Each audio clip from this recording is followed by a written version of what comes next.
So, magandang umaga mga kapwa ko Das Marimeños. Ngayon nandito tayo at nasasaksihan niyo yung apat na engineer. Ngayon, maaari ba kayo magpakilala? Ako nga pala si Mark Fernandez. Yung Mark. Ako nga pala si Serena John Mark. Ako nga pala si Ernest Gian Camutin. Ako naman si Arturo Monson. So, ayun. Ako nga pala si Jeff S. Mandapat at ako ang inyong host ng bayan ngayon. Ngayon, ating tatalakayin ang 21st century era. Kayo, kung i-describe nyo yung 21st century na era, anong word to? One word lang ah. For me, bold. Bold, pwede. For me, is aesthetic. Sa akin, parang evolving, ganun. Para naman sa akin, innovative. May pinagkaiba ba yung 21st century na era sa mga naunang era? Parang ganun. Ano yung difference nilang ng era 21st century sa mga naunang era? To answer that question, nung pre-colonial era, yung mga damit ng mga kababaihan natin noon ay sobrang ikli lang. Na halos liberated na, kita na yung buong katawan.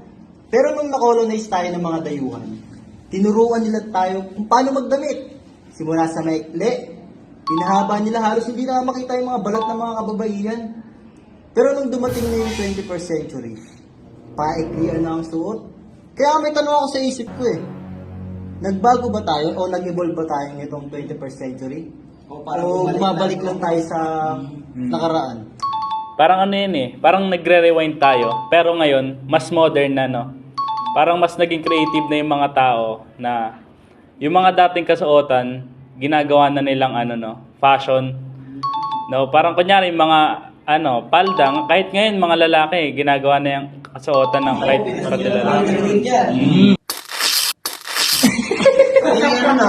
Meaning to say, parang nag-a-adapt lang tayo sa kung ano yung parang siguro nasaksihan natin yung kultura natin dati, tapos parang gusto natin ibalik yun, parang gano'n. Pero mas maganda na. Pero mas maganda na. Kasi parang di ba merong article nagsabi na ang sabi sa atin ng mga Spanish para tayong hubad.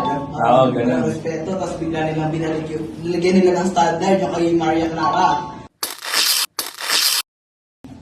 Isa pa sa mga katanungan ko, konektado ba ang teknolohiya sa 21st century? For me kasi, konektado siya. Since ibabalik natin sa dati, magpa-fast forward muna tayo or magre-rewind tayo. Noong unang panahon kasi, kapag gagawa ka ng infrastructural establishments, hindi siya madali Aabutan siya ng mga ilang daang taon bago magawa.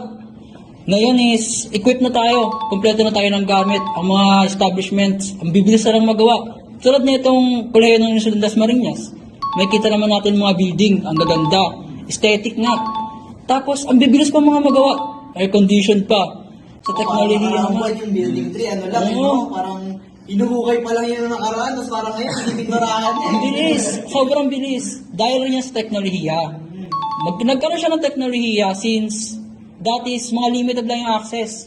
Hindi tulad ngayon na i-search mo lang, mabilis na lang mangyari. Nakakatulong din na sa mga estudyante dito.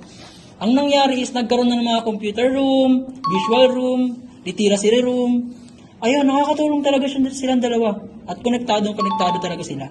So, meaning to say, hindi lang pala sa damit nag-evolve yung 21st century. Kasama rin yung technology saka mga Infrastruktura. Ayun. Tapos, syempre merong ibang mga hindi engineer na medyo Hindi makakarinig. hindi nila mag-gets masyado. Parang siguro pwede natin sabihin, kaya nyo bang in layman's term or parang i-summarize kung ano yung mga pinagsasabi ng dalawa? Sa ngayon kasi, sa 21st century, mas madami ng mas madaming gumagawa ng gusali, madaming nag-aaral na, no? Kasi libre na yung, di ba, libre ng pag-aaral. So, kaya dumadami yung mga gumagawa at mabilis tayo nag-e-evolve Tsaka marami din tayong gamit, no? Accessible na yun. Meron na mga Accessible business yan. dati, di ba? Medyo area pa nga alien daw yung mga nagbubuhat ng bato mo din. Kasi malalaki, di ba? May bigat din nun Ikaw ba kaya mo? Hindi. Ibang lang yung kayang buhatin. Bye. So yun lang kasi mas naging creative tayo sa mga natin. mas lumalawak na yung mga Kaalaman. mga kaalaman ng mga tao. Mas yun lang, mas nag-evolve talaga na, patuloy ang pag-evolve ng mga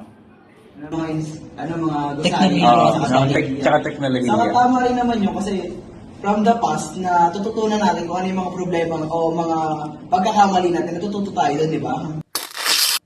Tapos, isa pa akong katanungan eh. Bakit mahalaga bang aralin yung history ng 21st century? Oo, syempre naman, mahalaga yon yung pag-aaral ng history ng civil engineering. Kasi syempre, ito yung magiging fundamentals, tsaka foundation ng paggawa ng mga buildings, ng mga infrastructure, yan, ng mga gusali, ng mga buildings, ng mga bahay. Tsaka syempre, nagbibigay din to sa atin ng nagpo-provide siya ng insights, from the past. Tapos, syempre, bibigay ako ng example, yung first Roman dome na malaki yun, di ba? Na-invent yun dati nung age pa ni Augustus. Mga siguro 27 BC to 14 AD. Matagal na. Easy, di ba before Christ yun? Oo. Yung tagal na pala talaga nun. Tapos, up until now, ginagamit pa rin yung ganung structure. Tulad nung City of Dasmariñas na arena. Di ba? Tapos, lastly, syempre, i-connect ko yun dun sa sinabi ko kanina na kung i-describe ko ng one word yung innovative, syempre, yun, di ba? Dati pa yung dome structure, tapos ngayon ginagamit.